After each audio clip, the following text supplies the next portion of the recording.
menegaskan kembali bahwa ngabar ini berdiri dengan satu misi, ingin mencoba membersamai majelis-majelis taklim yang lain, penelitian-penelitian yang lain dalam rangka memasyarakatkan Al-Quran, dalam rangka membumikan Al-Quran. Jadi Al-Quran yang di langit itu dibumikan, dimasyarakatkan, disosialisasikan dan diamalkan oleh kita, khususnya yang sudah tergabung sebagai jamaah. Bagaimana cara membumikan Al-Quran itu? Yang pertama, membacanya dengan baik dan benar. Kalau mengimani dan meyakininya itu sudah pasti. Sebelum kita membuka Al-Quran, sebelum kita membeli Al-Quran, membeli mushaf di toko buku Iqra, kita sudah punya modal keimanan dan keyakinan. Diulang dan esainya, dia punya keyakinan bahwa Al-Quran itu sabda Nabi, ya, perkataan Nabi yang disampaikan kepada Allah. Sehingga di dalam setiap khutbah Jumatnya dia selalu berkata, "Qala Nabi sallallahu alaihi wasallam fil Qur'anil azim." Ya, Rasulullah bersabda di dalam Al-Quran. Itu yang kemudian menjadi salah satu unsur penyimpangan yang sedang dipersoalkan sekarang. Adapun mengenai hal lain, misalnya TPPU dan sebagainya, itu masih terus berjalan. Nah, jadi yang pertama bahwa kita harus benar membaca Al-Quran. Nah, sekarang pertanyaan berikutnya, benar itu apa? Ukurannya.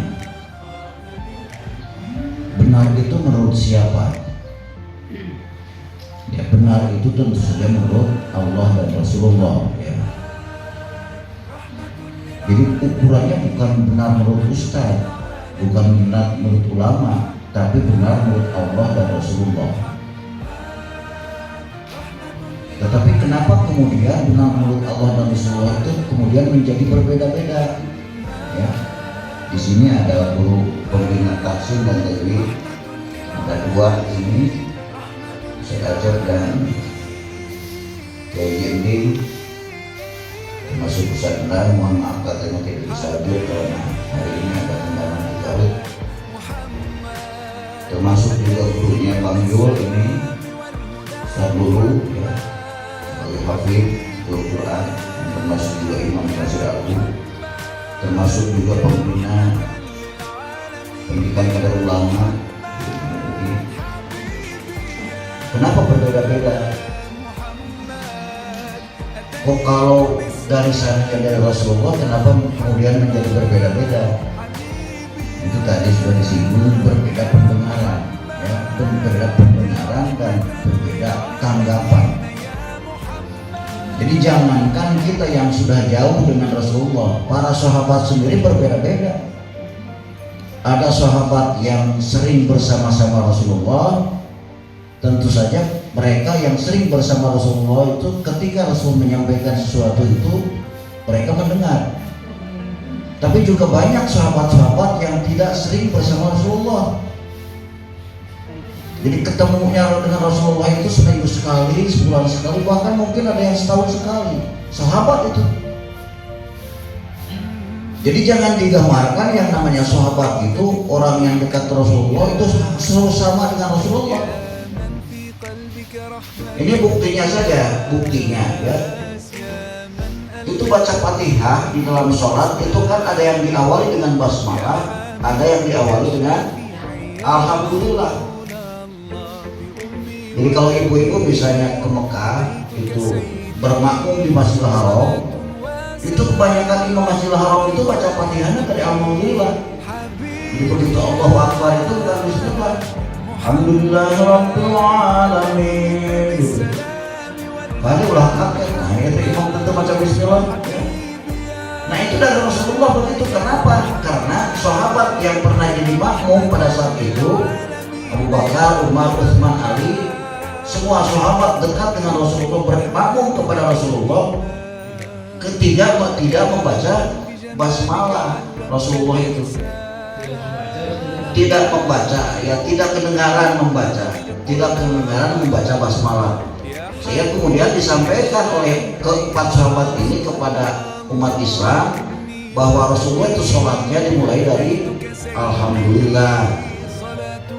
Tetapi kemudian ada sahabat lain yang menyampaikan juga bahwa Rasulullah itu sholatnya dari Bismillahirrahmanirrahim. Nah, jadi tidak perlu aneh, dulu juga zaman sahabat begitu. Apalagi kaitannya dengan baca Al-Quran, ya. Sehingga kemudian ini bacaan Al-Quran ini sampai ratusan, beragam bacaan Al-Quran itu. Bukan hanya 7, bukan hanya 10. Itu pada zaman Nabi itu masih kena relatif sami pada zaman Nabi mah, ya. Ketika pada zaman Rasulullah baca Al-Quran itu relatif seragam. Tapi kan lama kelamaan kemudian Islam semakin berkembang kemana-mana, semakin tersiar kepada masyarakat yang tidak berbahasa Arab. Bisa dibayangkan pengucapan bahasa Arab orang Arab dengan orang Sunda, ya, itu sudah pasti berbeda. Jadi maca huruf ko, misalnya huruf H antara orang Arab dengan orang Mesir itu sudah berbeda. Itu Mesir itu. Nah, ini kemudian terus berkembang sehingga bacaan Al-Quran itu rupa-rupa sampai ratusan. Itu terjadi pada zaman Umar bin Khattab. Apalagi pada zaman Utsman bin Affan itu sudah. Coba Zaid bin Sabit inventarisasi itu bacaan Al-Quran itu. Ini rupa-rupa bisa bacaan Al-Quran. Coba inventarisasi. Nah, oleh Zaid bin Sabit kemudian dikumpulkan berbagai macam bacaan itu, kemudian disampaikan kepada Utsman bin Affan. Diseleksi oleh Utsman bin Affan. Ternyata menurut Utsman bin Affan ini dari ratusan ragam bacaan Al-Quran itu hanya 7 saja yang dianggap benar, yang disebut dengan qiraat sab'ah, ya.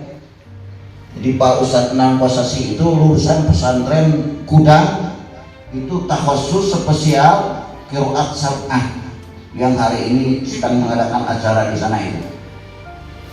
Apa itu qiraat sab'ah? Qiraat sab'ah itu 7 macam bacaan Al-Quran yang belum diajarkan ya, di ngabar ini, ya. So bisa jadi liur itu boro-boro qiraat anu ka-7 nya hiji ge can apa-apa gitu. Ya, tapi bukan berarti tidak akan diajarkan. Insya Allah nanti akan diajarkan supaya tahu gitu, ya, gimana itu qiraat sab'ah itu. Nah, ini kemudian yang disahkan itu hanya 7 macam bacaan.